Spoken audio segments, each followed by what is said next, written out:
Since Plymouth is such a tightly knit and prosperous small town, so many people that really genuinely cared about the theater came together and made it work. That's why the REES came back, as opposed to so many other small towns where it's just totally lost. There's a lot of memories associated with this place, and people will come in that haven't been here for a while and they'll go like, oh, I remember this, and I remember sitting here.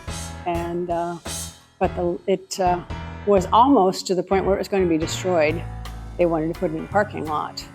And there were a few people in the downtown area that owned businesses that did not want to have that happen. So they bought it.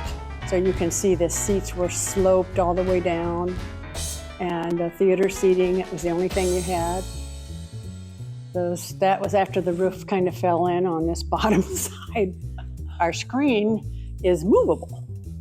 So when it's middle, it's kind of like a background for a wedding, pictures, or just maybe for someone who's having a presentation that wants to have like illustrations, and then all the way back it can be like a background for a play or a musical.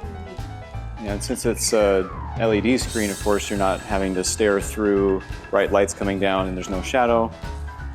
Removable panels put in with the thinking that eventually we'll have a live orchestra be able to be here with a conductor that can see what's going on stage and conduct the orchestra down below. So this is the entrance that we use to put tables and chairs in where we save them. Not quite the classic opera house trapdoor, No. but pretty close.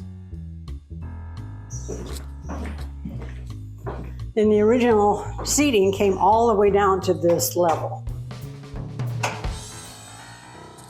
Now this is the orchestra pit. That is the secret passage. Yes, the original theater did have a secret tunnel too. Yes. And the tunnel actually originally served as ventilation. Mm-hmm. It was an air return. Mm-hmm. But other than that, there was just mostly dirt down here. It was the first place that was air conditioned as a theater. So it was like, that was a big draw. Come in, it's air conditioned, cool off, watch a movie.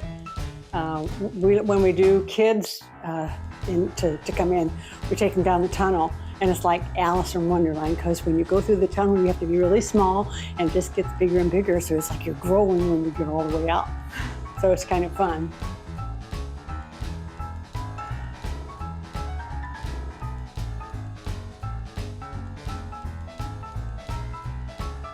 You can see the actual, kind of the old bones, as they call it, of the old theater,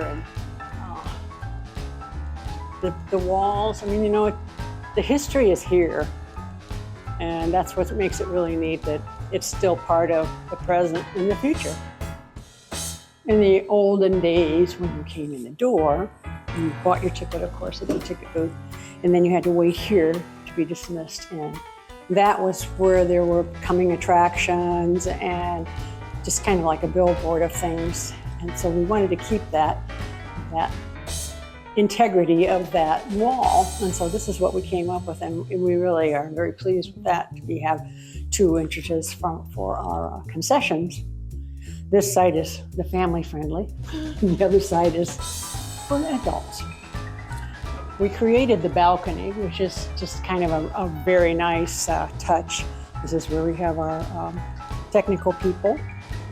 And these lovely tables were actually made out of the original wood from the building by one of our wonderful people, Alan Pontius. The neat thing about the colors of the lights are changeable. So we can actually change the red and make it a different color. So this is in process, but this is original floor, and they're going to try to use it, patch it with some of the other things.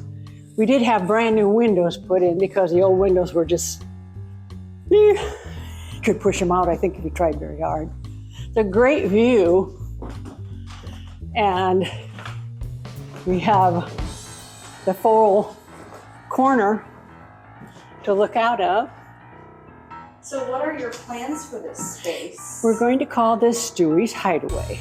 So it's going to be kind of like a gentleman's bar sort of theme, and maybe for small groups and little parties if people want to have something before an event, maybe a bachelor party, bachelorette party. I'm not going to just limit it, but it's also intended to be a meeting space and have access for live streaming. It's going to have a nice way to be able to put up a presentation. So if anybody obviously we have a huge auditorium, but if somebody wants to use our venue but just take up a very small amount of space, this is going to be an option for them. And I just love the fact that they made something new out of something old. But in this space is where they want to install so much of the live streaming technology that they'll be able to broadcast whatever's going on in the auditorium out to places like the assisted living homes and that kind of thing. Solar panels generate about 70% of the power that we use here at the theater. So we're really trying to commit to being not only a center for the arts, but also a center for all things modern as far as a new venue. So many people just think it's a theater, Movies. That's all they do, Mm-hmm. but the REES is just so much more to offer than just that experience. So Exactly. we want your viewers and everybody in the region to know that you can pretty much bring anything that you could imagine to the REES, and we can make that happen. It's been a labor of love, that's for sure. It's certainly been a labor of love, and a lot more to come. No, don't spill any popcorn on the floor because I have to clean it up later.